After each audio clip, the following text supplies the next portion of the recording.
Hey everyone, welcome to my channel. This is another video in this playlist. और अगर आपने मेरा पहला वीडियो देखा होगा इस प्लेलिस्ट में, so where we have discussed how to follow this entire playlist. So as per the plan, today we are going to solve first problem which you see in this sheet, and we have already explained how we are going to follow or solve all those problems, right? So today agenda is to solve our first problem which is mentioned in this sheet, and this sheet and everything you will see in the description. So let's start solving this the first problem. Okay, let's open the problem statement, right? I have already opened over here, right? और ये problem है, तो मैंने क्या किया, मैंने इसको one note में कॉपी कर लिया, तो वहाँ पे समझाना थोड़ा आसान होगा. So I am opening that for you. ठीक है, I think now you can see. तो ठीक है, एक बार इसकी ना प्रॉब्लम स्टेटमेंट समझ लेते हैं, उसके बाद फिर हम सोल्यूशन पे बात करेंगे. ठीक है, तो इसमें क्या बोल रहा है कि हमारे पास यहाँ पे दो एरे हैं. ठीक है, एक है नम वन, एक है नम टू, एंड दोनों नॉन डिक्रीजिंग ऑर्डर है. नॉन डिक्रीजिंग का मतलब क्या होता है? अगर कोई अपना एरे है, जैसे suppose a equal to 1 2 3 4, right? तो ये अगर देखो कि इंक्रीजिंग ऑर्डर में है, राइट? तो अगर ये 3 को भी अपन 2 कर दें, तो अब क्या हुआ, ये इंक्रीजिंग नहीं रहा. या तो ये इंक्रीज हो रहा है या तो सेम रह रहा है, इंक्रीजिंग नहीं है, तो इसको हम बोलते हैं नॉन डिक्रीजिंग ऑर्डर, राइट? मतलब ये डिक्रीज कहीं पे भी नहीं हो रहा है. ओके, डिक्रीज कहीं नहीं हो रहा, आइदर इंक्रीज हो रहा या तो सेम रह रहा है element. So that's why they call it non decreasing order. उसके बाद ये क्या बोल रहे हैं कि हमें दो एम एंड एन इंटीजर दिए हैं, और वो रिप्रेजेंट कर रहे हैं कि कितने एलिमेंट हैं पहले वाले एरे में और दूसरे वाले एरे में. उसके बाद हमें क्या करना है, we have to merge these two arrays, right? So this is what we have to do. We have to merge these number, first array, second array, to a single sorted array in the non-decreasing, right? So I think it is simple only. And then final sorted array should not be returned by the function, but instead be stored inside the array number one. See, this is very important, and this is very tricky, you know. uh, this is very tricky and very important. तो एक बार I think question तो समझ गए होंगे. इन्होंने यहाँ पे क्या दिया है कि एक हमारा एरे, उसमें कितने एलिमेंट है, यहाँ पे देखोगे 6 एलिमेंट है, लेकिन यहाँ पे इन्होंने m इक्वल टू 3 लिखा है. 3 का मतलब यहाँ पे ये 3 एलिमेंट्स की वैल्यू है इसमें. ठीक है, और नंबर 2 दिया गया, उसमें कितने एलिमेंट, इसमें भी 3 एलिमेंट है. अब इन दोनों को जब मर्ज करोगे, राइट, इन दोनों को मर्ज करोगे, राइट, तो 3 एलिमेंट इधर है, राइट? ये कैसे पता चला, m इक्वल टू 3. 3 एलिमेंट इधर कैसे पता चला, n इक्वल टू 3. दोनों को जब आप मर्ज करोगे ना, तो अपना जो टोटल साइज होगा वो कितने का होगा, 6 का होगा. तो 6 का इन लोगों ने ऑलरेडी, जो पहला वाला एरे है ना, उसमें ऑलरेडी वो स्पेस रखा है, so that you can merge this number to this, and you have to return the output this array itself, right? So आपका जो आउटपुट होगा वो ये नम 1 है ना, इसी को रिटर्न करना है, और इसमें ही सारे एलिमेंट जो है वो सॉर्टेड होने चाहिए नॉन डिक्रीजिंग ऑर्डर में. ठीक है, एक बार हम दोबारा से यहाँ लिख के देख लेते हैं. तो जैसे हमारा सपोज ए इक्वल टू कितना है, 1 2 3. ठीक है, ये अपने कितने, ये 0 0. ठीक है, सिंपल. और यहाँ पे इन्होंने m इक्वल टू 3 दिया है. इसका 3 का मतलब क्या है कि इसमें कितने एलिमेंट है. बाकी जो इन्होंने जो वैक्यूम क्रिएट किया है ना, so that is because of we have another element और अनदर एरे, और उस एरे के एलिमेंट्स इसमें हमें एक्चुअली ऐड करने हैं, क्योंकि एट द एंड यही हमें as a part of answer में रिटर्न करना है. ठीक है, तो इसीलिए इसमें इन्होंने अभी ये 0 0 डाल के रखा है. और जब बी वाला, बी में कितने एलिमेंट है, बी में है 2 5 एंड 6, और इधर n इक्वल टू कितना, 3. तो ये वाले जो बी के एलिमेंट है ना, somehow you have to merge to a, and final जो आपको आउटपुट रिटर्न करना, राइट, वो आपको आउटपुट क्या रिटर्न करना, ए. ए एक्चुअली आपका सॉर्टेड होना चाहिए. तो आप कैसे सॉर्टेड बनाओगे इसको, तो आप इन दोनों को कंपेयर करोगे, राइट? तो आप इन दोनों को कंपेयर करोगे, और आपका जो रिजल्ट आएगा वो ऐसा आएगा, 1 2 3, सॉरी 1 2 2 3 5 एंड 6, राइट? और ये आपको ए में ही करना है, right? So this is the problem statement. I think hope this is clear so that we can move forward. हाँ, तो इस प्रॉब्लम को करने से पहले एक बहुत सिमिलर सी प्रॉब्लम है, राइट? एक बार उसको अगर अपन कर लेंगे ना तो हमें थोड़ा आइडिया आ जाएगा, ठीक है? तो उसको मैं एक बार आपको एक्सप्लेन करता हूँ वो प्रॉब्लम क्या है, उसको अपन कैसे करेंगे। तो जैसे मान लो अपना एक एरे है, राइट? उस एरे में सपोज़ अपने एलिमेंट हैं 1, 2, 3 एंड 5, ठीक है? These are element, this is the array. अपना एक दूसरा एरे है, उसमें अपने एलिमेंट्स हैं सपोज़ 1, 3 एंड 5, ठीक है? उसमें क्या बोला जाता है, उसमें ये नहीं बोला जाता कि आपको पहला एरे ही रिटर्न करना है। इसमें क्या बोला जाता है, आपको दोनों को मर्ज करके एक एरे रिटर्न करना है, ओके? तो डेफ़िनिटली उस केस में आपको नया एक एरे बनाना पड़ेगा। तो हम क्या करते हैं, उस वाले केस में अपन एक नया एक आंसर करके एरे बनाते हैं और उसका साइज़ क्या होता है वो अपन को पहले प्री डिफाइन करना पड़ता है। तो इसका अगर हम देखें हाउ मेनी इंडेक्स एक बार बना देते हैं, 0, 1, 2, 3, इधर कितना है 0, 1 एंड 2। तो अगर हम साइज़ देखें ना, इसका इसका साइज़ हो गया 4 और इसका साइज़ हो गया 3, राइट? तो 4 और 3 7, तो हम अपना जो फाइनल एरे होगा वो अपन पहले ही अपन को पता हो जाता है और उस केस में 0, 1, 2, 3, 4, 5 एंड 6, ठीक है? तो अपन को ऐसा एक एरे बनाना है और अभी एल्गोरिथम कैसे चलती है, तो केस इसमें 3 केसेस होते हैं, ठीक है? अब ये अपन का केस है सपोज़ 1। तो पहले केस में क्या होता है कि दोनों में एलिमेंट सेम होते हैं और दोनों एक्चुअली पूरे प्रोसेस होते हैं। सो दिस इज़ केस 1। तो यहाँ पे क्या होगा, अपन पॉइंटर ले लेते हैं। सपोज़ इसमें अपन ने लिया एक P1 पॉइंटर, राइट? और इधर लिया एक P2 पॉइंटर, ठीक है? तो P1 और P2 आपस में कंपेयर करते हैं एलिमेंट को। जो छोटा है उसको इधर लिख देते हैं और अभी देखो जैसे इधर भी 1 है, इधर भी 1, बोथ आर सेम। तो लेट्स कंसीडर कि जब सेम होगा तो हम लेफ्ट वाले का एलिमेंट लेंगे। तो हमने इस लेफ्ट वाले को एलिमेंट ले लिया और वो हमने कहाँ डाल दिया, इस लोकेशन पे। और अब P1 उठ के कहाँ पे आ गया, यहाँ पे, ठीक है? फिर कंपेयर होगा ये P1 वर्सेस दिस P2। कौन छोटा है? ये छोटा है, राइट? तो अब क्या होगा, ये 1 उठ के इधर आ जाएगा और P2 किधर चला जाएगा? P2 will go to this place, ठीक है? अब ये P2 चला गया। नाउ अब क्या कंपेयर होगा, this P1 and this P2, which one is less, ये वाला, राइट? तो अपन यहाँ ये 2 डाल देंगे और ये P1 उठ के कहाँ चला जाएगा, यहाँ पे, ठीक है? सिमिलर वे अब 3 और 3 होगा, तो हमने बोला था कि जब सेम एलिमेंट होगा तो हम कहाँ से लेंगे, ए एरे से लेंगे। तो हमने इसको लिया और P1 यहाँ आ गया और हमने यहाँ पे कितना डाल दिया, 3। फिर कंपेयर होगा ये P1 और ये P2 से, कौन छोटा है? डेफ़िनेटली ये वाला भी छोटा है। ये 5 है, ये 3 है, तो 3 वाला, तो अपन 3 डाल देंगे। अब P2 कहाँ चला गया? P2 आ गया यहाँ पे, ठीक है? अब दोनों कंपेयर होंगे, कौन-सा छोटा है? हमने बोला था हमेशा कि अगर सेम है, इधर भी 5 है, इधर भी 5 है। अगर सेम है तो हम क्या करेंगे? ए वाला लेंगे, तो हमने यहाँ पे ए वाला ले लिया, ठीक है? और P खत्म, राइट? उसके बाद क्या अपना बचा? हमने डाल दिया यहाँ पे P2 वाला, ठीक है? ये एक पहला केस हो गया। एक दूसरा केस है, उसमें क्या होता है, राइट? जैसे मान लो कि अपना पहला एरे है, राइट? उसमें सपोज़ अपने एलिमेंट है 1 एंड 2, ठीक है? और अपना एक बी एरे है, उसमें सपोज़ एलिमेंट हैं अपने 3, 3, 4, 5, 6। तो अब सिंपल एक खुद से सोचिए कि अगर अपना P यहाँ से चालू हुआ, right? This is P1 and this is P2, right? तो P चालू होगा तो हमेशा जो अपना फाइनल एरे है, राइट? जो आंसर वाला अपना एरे है, उसमें हमेशा P1 तो छोटा रहेगा, राइट?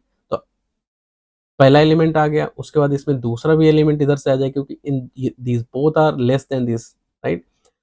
अब जैसे ही 2 आ गए, अब ये जो एरे है वो टोटली कंज़्यूम हो गया, राइट? एग्ज़ॉस्ट हो गया, देयर इज़ नथिंग लेफ्ट। तो अभी हमारे पास क्या बचा? पूरा बी बचा है। इन दैट सिनेरियो जब आप एक एरे को पूरा कंज़्यूम कर लेते हो, पूरा एग्ज़ॉस्ट कर जाते हो, उसके बाद उसके सारे एलिमेंट एग्ज़ॉस्ट हो जाते हैं, तो सिंपल सा फंडा है, जो बाकी बचे हुए एलिमेंट हैं, राइट? इस एरे के जो भी एलिमेंट बचे हुए हैं, वो सारे आप इधर कॉपी कर दो। तो क्या है 3 4 5 6। ये तो मैंने बहुत वैसा एग्जांपल दिया कि शुरुआत में ही ये दोनों आ गए, राइट। देयर आर सिनेरियो अगर ऐसा हो सकता था कि मान लो 1 हुआ, अगर मान लो यहाँ पे मतलब यहाँ 3 नहीं है for an example, right. Let let me write it over here. तो मान लो अगर हमारा ए था, ए में होता 1 एंड ओके 1 और रुको मैं बी में हमारा एलिमेंट होते सपोज 4, राइट। नहीं यहाँ पे हो सकता सपोज 3, हाँ 3 ठीक है, 3 है, 4 है and 5 for an example, right. तो यहाँ पे हमारा होता सपोज यहाँ पे हमारा है सपोज 4, राइट। उस केस में अभी क्या होता, सबसे पहले हमारा 1 यहाँ से उठ के आ जाता, ठीक है। फिर जो 3 होता वो कहाँ से उठ के आ जाता, 3 ये वाला उठ के आ जाता। फिर 4 होता, सपोज हम लेफ्ट वाले को ले रहे तो 4 यहाँ ले। अब ये पूरा कंज्यूम हो गया। तो जैसे एक पूरा कंज्यूम हो जाए, उसके बाद जो भी एलिमेंट्स बचे हुए ना दूसरे में, वो पूरे अपन को यहाँ पे कॉपी कर देना है। तो 4 5 पूरे कॉपी करें तो पूरा अपन अपना क्या बन जाएगा, 1 3 4 एंड 4 5, राइट।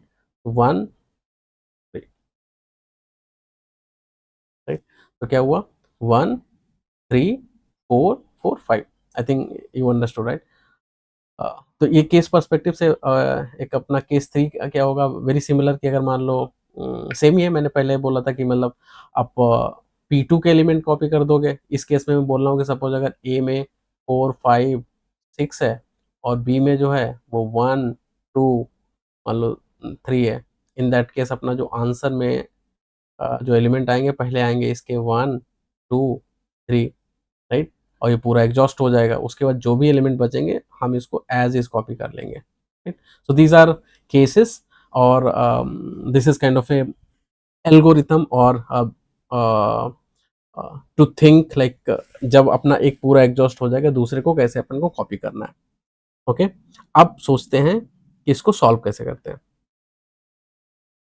अब अपन अपनी प्रॉब्लम पे वापस आते हैं और सिमिलर लॉजिक से अपनी प्रॉब्लम को सॉल्व करने की कोशिश करते हैं, देखते हैं कि क्या उसमें चैलेंजेस आते हैं, एंड देन विल सी कि हाउ टू फिक्स दैट दो चैलेंजेस। तो सबसे पहले लेट्स सी हम अटेम्प्ट, पहला अटेम्प्ट मान लो मार रहे हैं टू सॉल्व इट। तो अपना एरे है, it is suppose we have 1, we have 3, right, we have 4 and then we have 3 zeros, right. और फिर हमारा बी है, उसके अंदर सपोज हमारा एलिमेंट है 2 है, 5 है एंड 6 है। और यहाँ पे हमारा m दिया गया है 3, यहाँ पे n दिया गया है 3। तो अभी अगर सिमिलर उससे जाएंगे तो हमारा p होगा which will point two this, और हमारा p2 होगा जो इसको पॉइंट करेगा। तो let's apply the same logic. अभी p1 p2 से कंपेयर करेगा, राइट। और यहाँ पे क्या है, a है वही आंसर है, राइट। तो जो भी आपको अपडेट करना है वो a में ही करना है, right. That's the main thing. तो अभी P1 कंपेयर टू P2, कौन अपना छोटा है, P1 छोटा है, परफेक्ट, नो प्रॉब्लम। P2 अपना कहाँ चला जाएगा, सॉरी P1 कहाँ चला जाएगा, P1 यहाँ पे आ जाएगा, राइट। अब P1 और P2 आपस में कंपेयर होंगे, तो this is 3 and this is 2। अब 2 जो है इसको अपन को रिप्लेस करना पड़ेगा। तो अब इस 3 की जगह पे, इसको आपको 3 की जगह पे अपन को 2 डालना पड़ेगा। और जैसे ही आप 3 की जगह पे 2 डालोगे, अपन पूरा इनपुट को खराब कर देंगे। खराब मतलब ओवरराइट। अब अपन ने अगर यहाँ पे 2 डाल दिया, अब 3 की वैल्यू आपको किधर स्टोर करोगे। तो इस सिनेरियो में the problem is the override, क्योंकि अपन के पास उतना स्पेस ही नहीं है और जो बी से एलिमेंट आ रहे हैं वो अपन को ओवरराइड करने पड़ रहे हैं, और फिर अपना जो ओवरऑल जो एरे ए था वो पूरा खराब हो गया है, right. So that's the problem. तो इसमें क्या प्रॉब्लम है, this attempt fails, right, and why, because override. Okay, now what is the solution, or let's try attempt 2, right, right, attempt 2। अब attempt 2 में क्या करते हैं, इसमें क्या करते हैं अपन, कि देखो अपन को ऑलरेडी ये तो पता है, let's write it again, right. तो अपन का 1 3 4 राइट, 0 0 0। बी अपना क्या है, बी में क्या क्या है, बी में है 2 5 एंड 6, राइट। मैं इसको थोड़ा छोटा करता हूँ सो that you can C, right. तो इसमें क्या है अपन का जो बी है, हाँ, सो अटेम्प्ट 2 में क्या करते हैं, ऑब्जर्व करते हैं कि यार देखो यहाँ पे हमारे पास 3 एलिमेंट्स हैं और यहाँ भी अपने पास 3 एलिमेंट्स हैं, राइट। अगर हम शुरुआत से चल रहे हैं तो जो एलिमेंट्स, अगर बी का कोई एलिमेंट मिला तो अपन को कहीं ना कहीं ये वाले एलिमेंट्स को ओवरराइड तो करना पड़ेगा। और अपन को ये भी पता ये सॉर्टेड है, ये भी सॉर्टेड है, right. So why not we can utilize these these points, क्योंकि इनका ये तो ओवरराइड ही नहीं होंगे क्योंकि इनमें तो कोई वैल्यू ही नहीं है, राइट। अगर इनमें वैल्यू नहीं है then why not to utilize this. अब इनको यूटिलाइज कैसे आप करोगे, अगर आपको इसमें कोई एलिमेंट डालना है और इसमें एलिमेंट डालना है और इसमें एलिमेंट डालना है, तो इसमें आप कौन सा एलिमेंट डालोगे, इसमें आप एलिमेंट वो डालोगे जो एक्चुअली लार्जेस्ट हो, राइट, क्योंकि ये आपका आउटपुट है, आउटपुट आपका इंक्रीजिंग ऑर्डर में आना है, राइट। तो आखिरी जो एलिमेंट होगा वो सबसे बड़ा हो, तो उस हिसाब से आपके दिमाग में ये पिक्चर आनी चाहिए कि अगर हम ये वाले 3 एलिमेंट्स और ये वाले 3 elements, if we start comparing from right side, तो अपना काम बन सकता है।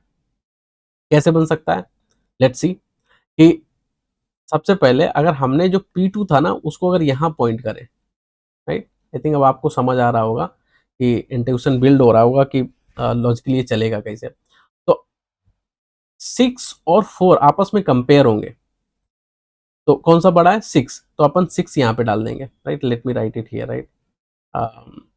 मैं ए को ऐसे लिखता हूँ, ये अपना 1 है, 3 है, 4 है, 0 है, 0 है और 0 है। तो सबसे पहले कंपेयर होगा P2 और P1, तो यहाँ पे 4 है, यहाँ पे 6 है, कौन सा सबसे बड़ा है, 6, so will replace this with 6, ठीक है। अब अपना P2 किधर आ गया, P2 इधर आ गया, right, this is P2। Now 5 and 4 में कौन बड़ा है, 5, we put 5 over here, right. Now अपना P2 इधर आ गया, राइट। अब 4 और 2 में कौन बड़ा है, 4, 4 इधर आ जाएगा और ये P2 किधर चला जाएगा, P2 सॉरी P1, ये अपना P1 है, ये अपना P2, ठीक है। ये 3 पे आ गया, अब 3 और 2 में कौन बड़ा है, 3, राइट। अब 3 इधर आ गया, राइट। उसके बाद में 2 और 1 में कौन बड़ा है, 2, 2 इधर आ गया, 1 इधर आ गया, दिस इज सॉर्टेड। अब इसमें एक चीज क्या है, आप ये सोच रहे हो कि अरे इसमें भी तो आपका ओवरराइड हो सकता है, नहीं होगा। क्यों, क्योंकि यार देखो सबसे पहले क्या है, मान लो अगर ये सारे एलिमेंट बड़े हो गए, ओके मैं इधर लिखता हूँ कि सपोज अगर हमारा ए कुछ ऐसा है 1 2 3, ठीक है, और उसके यहाँ पे 3 जीरो है, राइट। और अपना जो बी है सपोज, सॉरी, ओके, तो मैं नीचे लिखता हूँ, सपोज अपना जो बी है, राइट, वो अपना कुछ ऐसा है कि 4 5 एंड 6, राइट। उस केस में क्या होगा, ये सारे एलिमेंट उठ के इधर चले जाएंगे, राइट, ओवरराइड का कोई चांस नहीं है। एक दूसरा सिनेरियो, ये एक सिनेरियो का, दूसरा सिनेरियो क्या, सपोज अपना इसमें है 4 5 6, राइट। मैं जस्ट उसको रिवर्स कर रहा हूँ सो दैट समझने के लिए थोड़ा आसान है। इसमें है 1 2 3, इस केस में क्या होगा, सबसे पहले ये सारे एलिमेंट कॉपी होके इधर चले जाएंगे, राइट। जिस एल्गोरिथम से अपन डिसाइड कर रहे थे ना मूव करने का, ये हमेशा बढ़ा जाएगा, ये इधर चला जाएगा, ये इधर चला जाएगा, ये इधर चला जाएगा, उसके बाद कितने बचेंगे, ये बचेंगे, ये सारे सारे इधर कॉपी हो जाएंगे, राइट। तो उसमें भी कुछ नहीं होगा।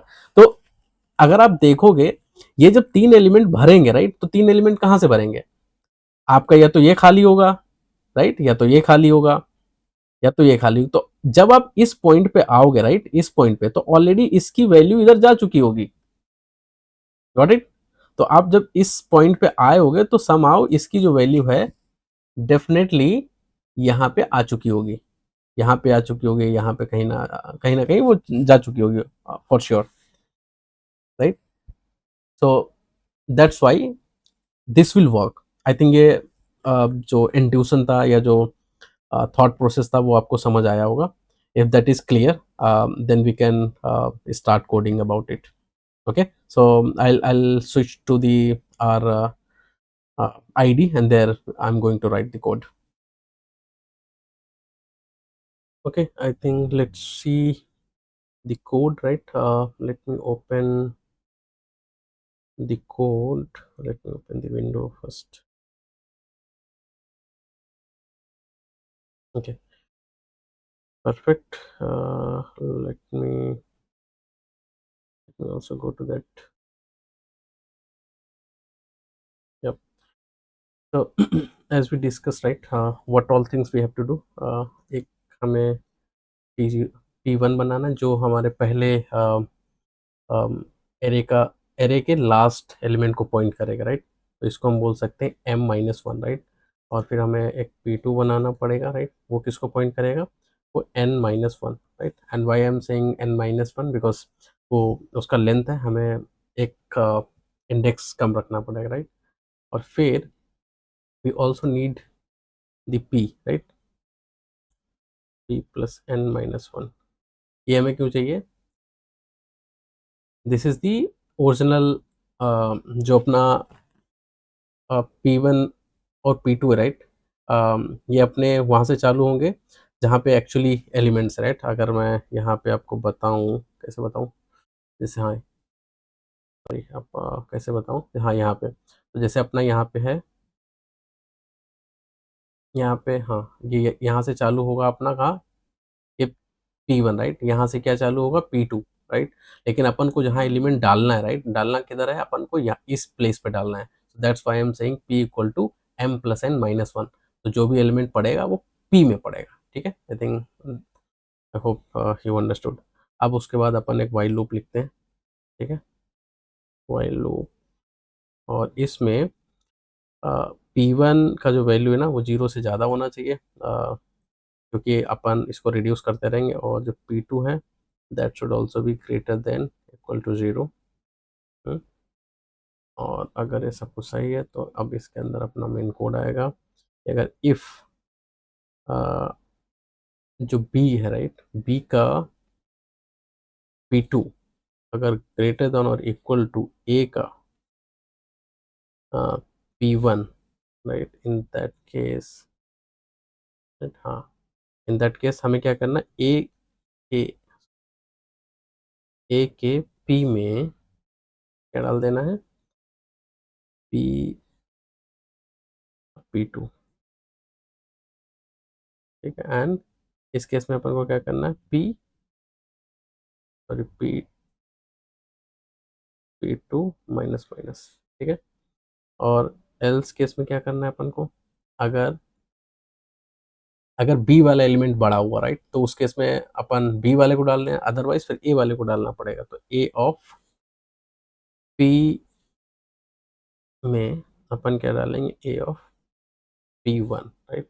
और फिर अपन P1 को माइनस माइनस करेंगे, ठीक है. आई थिंक दिस हो.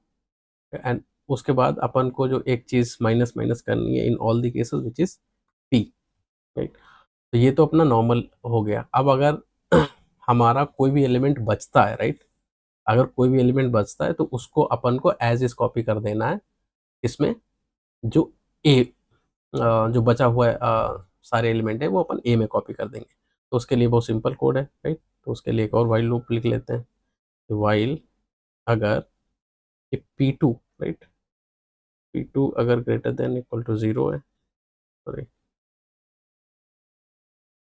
इसमें क्या होगा कि if P still has left over element then copy those, right. तो अपन ए के P में कहाँ से डाल देंगे? B of P2. तो यहाँ पे अपन क्या करेंगे? P2 minus minus and P minus minus. I think this should work. Okay, let me just check.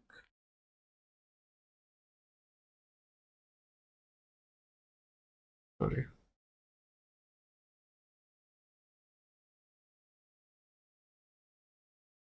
It is saying too frequently. Let me now try. Okay, this is fast. I'll submit. Okay, so this is accepted. So I'll provide this code right in our description. So that's it for today's video, and in the tomorrow session again we are going to discuss a new problem. So thank you for watching, and अगर आपको video अच्छा लगा then please like it and subscribe the channel, uh, and yeah, we will see you in the next video. Thank you so much.